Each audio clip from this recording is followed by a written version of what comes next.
Hi, hello, and welcome to a new video. It's the middle of April, and it means that around a third of the year has passed.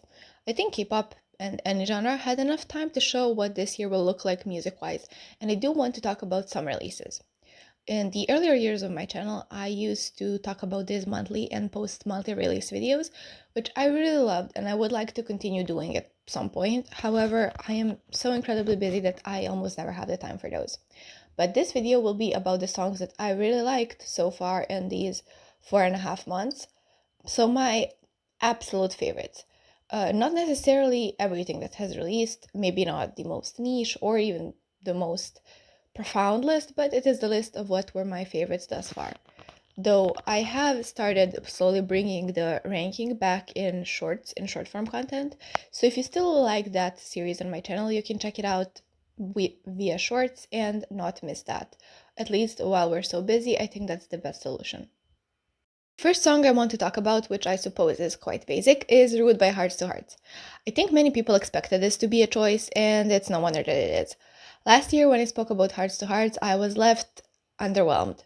While I liked Focus a lot, The Chase for me did not hit as hard as did for most people, as most people put it as songs that they thought were amazing debuts. And while I thought the song was just okay, it did not wow me in any way, nor did it even make it onto my playlist. You know how sometimes a song does not need to wow you to be something that you enjoy listening to? Well, The Chase did not even make it into something I listen to on any basis.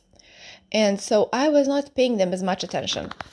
But then Rude dropped, and I had to say they certainly hooked me. The dance pop and garage house production was surprising, and a certain misstep of the new jeans skin that fifth generation liked to wear for a few years. Let's not lie to ourselves, even if it's not exactly a new jeans skin, but it's taken from many artists. It's taken from Tinashe, I'm not sure how you pronounce it. It's taken from a lot of black influences, but I'm calling it the new jeans skin because they did do it first.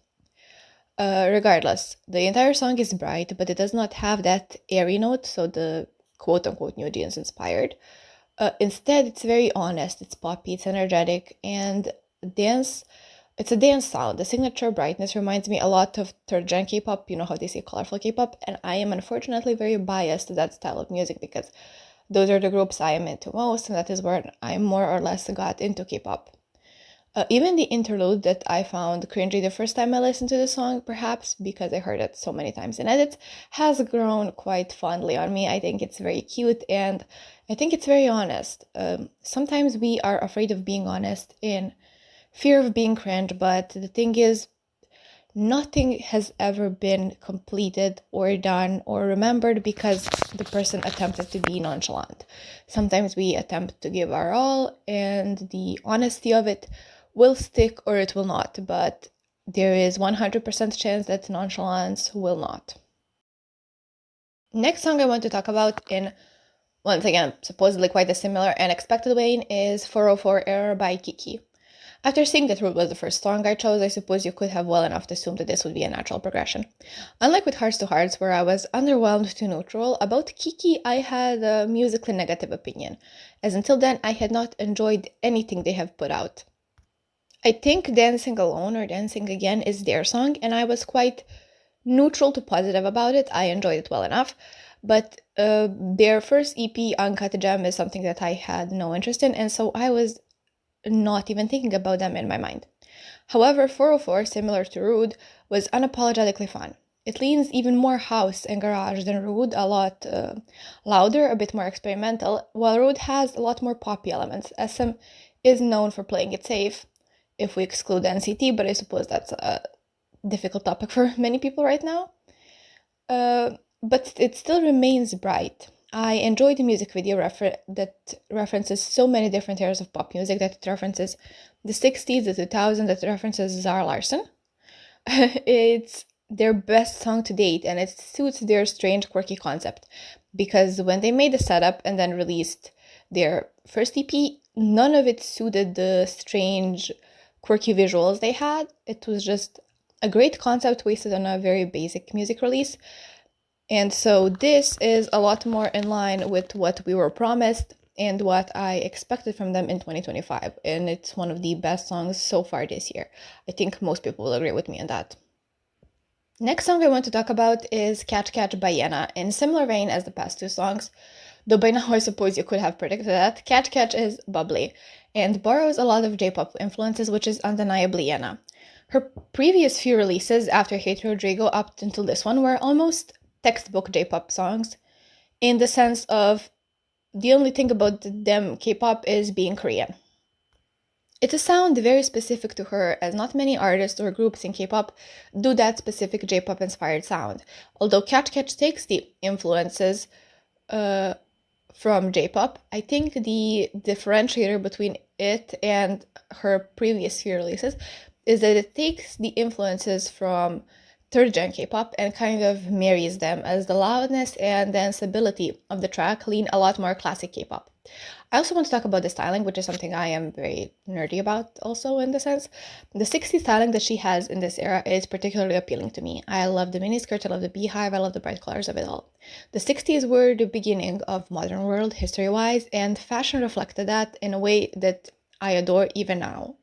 60s were the first trade-off of the very traditional, how we think tradwife 1950s influences from a Marilyn Monroe to a Twiggy.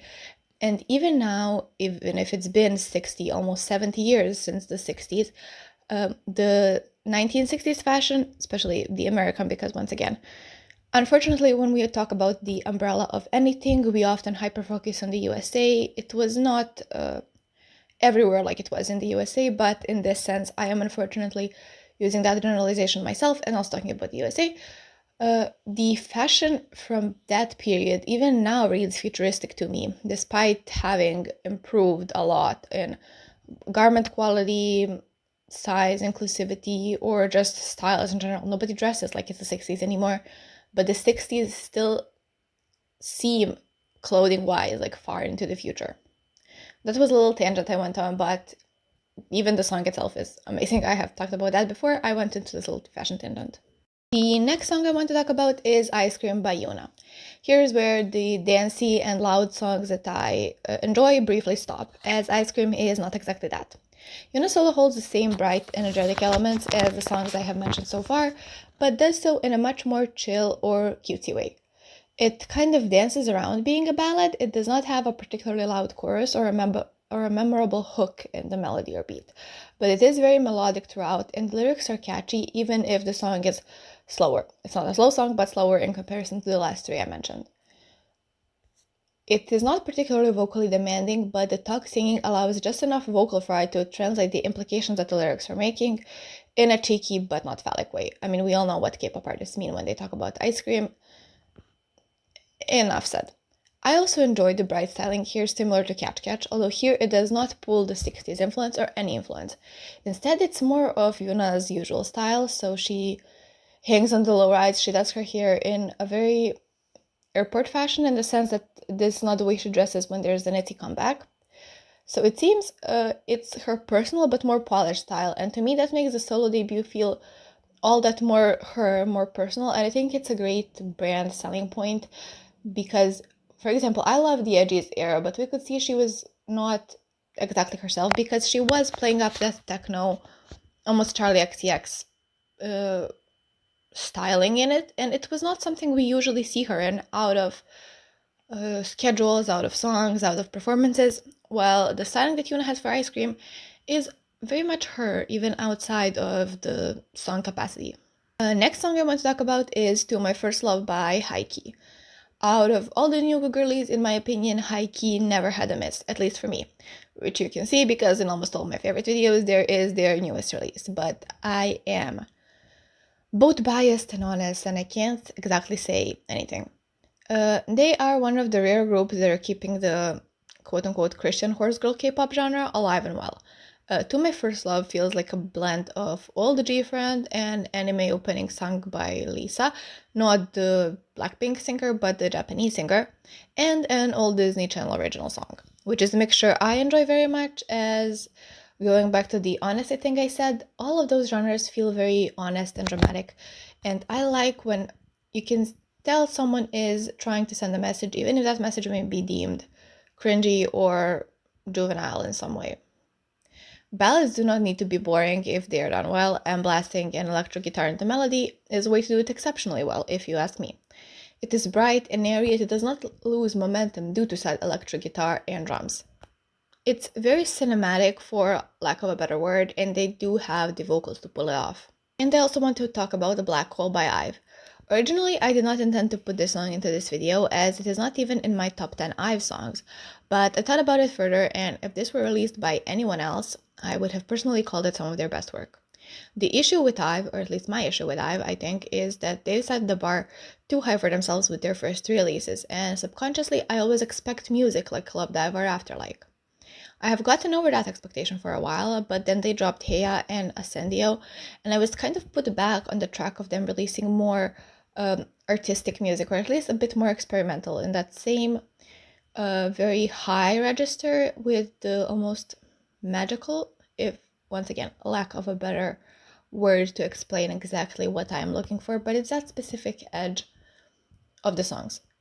But in Black Hole, all in all, Black Hole is a song I do truly enjoy. Their vocals sound great, the beat and melody are well produced, and it also possesses some of those garage elements, like, for example, 404 or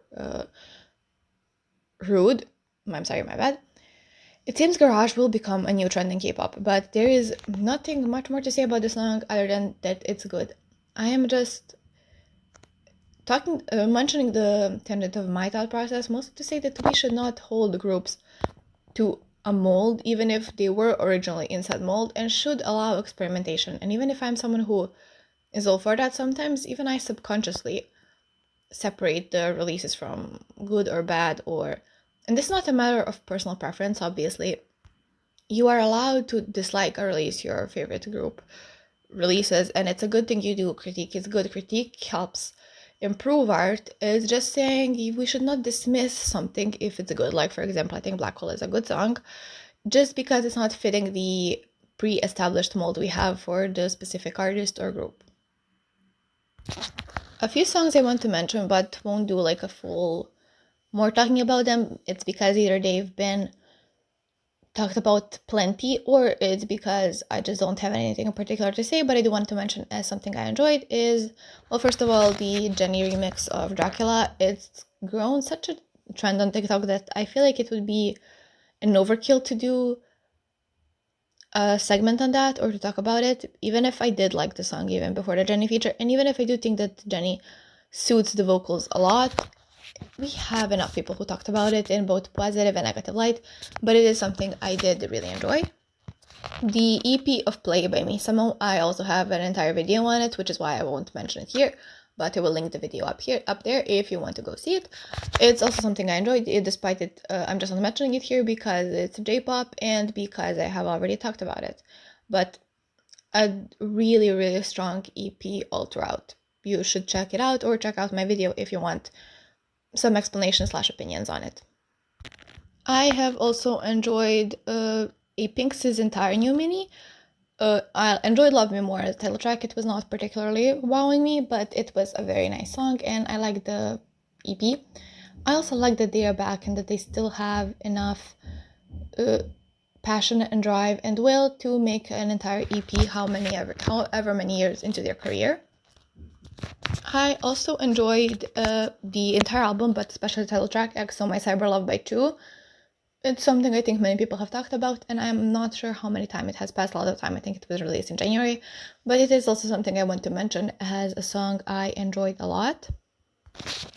Those were more or less my not so keeping up with K-pop anymore. I really should as soon as I have the time, and I'm hoping I will have more time this summer to do more proper dive through and long form videos. But for now, this is just a little tidbit of me really wanting to release long form content. This is the reason I started my entire YouTube channel, and yet I just am stuck releasing shorts, mostly due to the fact that I do have a lot of things to do in my personal life. But I am hoping you enjoyed these. What were your favorite songs of 2026? That's kind of what I want to know most. And thank you so much for sticking around. I will see you in the next one. Bye bye.